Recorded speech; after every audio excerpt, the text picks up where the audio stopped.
ஆசி. ஆனா இந்த முப்பெரும் தலைவருடைய ஆசியோடு போட்டியிடுகிற எளிய வேட்பாளரான என்னை ஆதரித்து இங்கே பிரச்சாரம். எதிர்கட்சிக்காரங்களுக்கு வேற வேலையே இல்ல.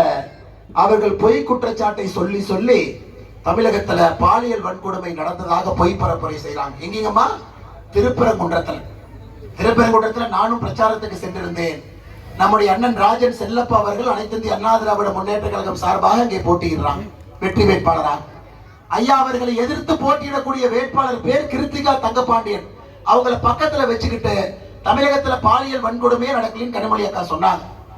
ஆனா அந்த கிருத்திகா தங்கபாண்டியன் வேட்பாளருடைய கணவரே ஒரு பாலியல் வன்கொடுமை வழக்குக்காக கைது செய்யப்பட்டவர். இந்த கொடுமை எங்கேயாச்சும் பார்த்திருக்கிறீங்களா? 2006 17 வயசு ஒரு சகோதரிய தவறாக நடந்து கொண்டதற்காக 10 ஆண்டு சிறை தண்டனை பெற்று உயர் நீதிமன்றத்தில் போய் அதை ஸ்டே பண்ணிட்டு வந்திருக்கிறாங்க. அவருடைய மனைவி திருப்பரங்குன்றத்தில் திமுக அவருடைய வேட்பாளர் பக்கத்திலே வைத்துக் கொண்டு கனிமொழி கருணாநிதி அவர்கள் சொல்லுகின்றார், தமிழகத்தில் பாலியல் வன்கொடுமையே நடக்கிறது.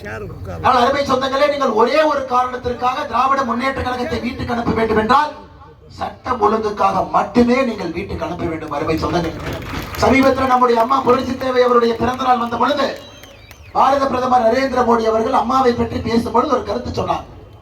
எனக்கு அம்மா கிட்ட ஏகப்பட்ட நல்ல குணங்கள் பிடிக்கும்.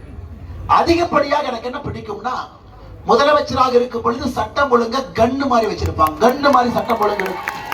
அதாவது ஒரு பெண்ணின் மீது யாராவது கை வைத்தா பனிஷ்மெண்ட் குற்றவாளிக்கு மட்டுமல்ல, காவல்துறைக்கும் பனிஷ்மெண்ட். அந்த மாவட்டத்தினுடைய எஸ்பியிலிருந்து டிஐஜி வரைக்கும் எல்லாத்தையும் பந்தாடுவாங்க. அப்படிப்பட்ட ஒரு நெஞ்சுரம் மிக்க ஒரு தலைவர் இதே தமிழக பூமியில சட்டம் ஒழுங்க மிக சிறப்பாக கையாண்ட அந்த பூமியில துருப்பிடித்த கையை வைத்துக் கொண்டு ஸ்டாலின் அவர்களும் சட்ட ஒழுங்கை பராமரித்துக் கொண்டிருக்கிறார். அதனால தாய்மார்களே, உங்களுக்கு நான் அன்போடு கேட்டுக்கிறேன், இந்த கொங்கு கட்சிக்காரர் என்னதான் திமுக வேட்டியை மாத்தி கட்டிக்கிட்டு வந்தாலும் திமுக என்று சொன்னாலே சகோதரிகள் வீட்டு பக்கத்துல நீங்க சேர்க்க கூடாது என்கின்ற அன்பான வேண்டுகோளை வைக்கிறேன். நீங்க ஓட்டு போட மாட்டீங்க என்று தெரியும், சகோதரிகள் ஓட்டு போட மாட்டீங்கன்னு தெரியும். திமுக காரங்க வந்தா, தம்பி அந்த தெருமுனையில பிரச்சார நோட்டீஸ் வச்சுட்டு போயிரு, நானே போய் எடுத்துட்டு வந்துடுறேன், நீ ஊருக்குள்ளேயே வந்துடாதீங்கன்னு நீங்கள் சொல்ல வேண்டும் என்று அன்போடு இந்த நேரத்தில் கேட்டுக்கிறேன். எதுக்குங்க ஐயா, எதுக்கு இதை சொல்றேன்? கிருஷ்ணகிரியில ஒரு 3 வயது பெண் குழந்தைக்கு பாலியல் சித்திரவதை வன்கொடுமை நடந்திருக்குன்னா குற்றவாளி யாருன்னு பாத்தீங்கன்னா திமுக பொறுப்பில் இருக்கக்கூடிய மனிதரா இருப்பார். திருவண்ணாமலையில போய் 65 வயது பேசுகின்றார்கள். திராவிட முன்னேற்ற கழகத்தினுடைய தலைவர்களுக்கு சொல்லுகின்றார்கள், நீங்கள் ஆண்டது போதும், மக்கள் மாண்டது போதும், வெளியே போங்கள் என்று சொல்லிக் கொண்டிருக்கிறார்கள். அருமை சொந்தங்களே, நம்முடைய ஜனநாயகத்துல மே 4ஆம் தேதிக்கு பிறகு நம்முடைய எதிர்கட்சி தலைவர் அண்ணன் எடப்பாடி பழனிசாமி அவர்கள் தமிழகத்துடைய முதலமைச்சராக பொறுப்பேற்க இருக்கின்றார். ஐயா, நம்ம நேரடியாக முதலமைச்சருக்கு வாக்கு செலுத்தக்கூடிய தேர்தல் அல்ல இது.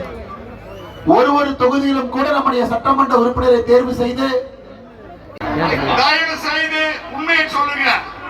என்னை எதிர்த்து நிற்கிற வேட்பாளர் அவருடைய கட்சி கொடியை கட்டுறாரா? அவருடைய கட்சி துண்ட போடுறாரா?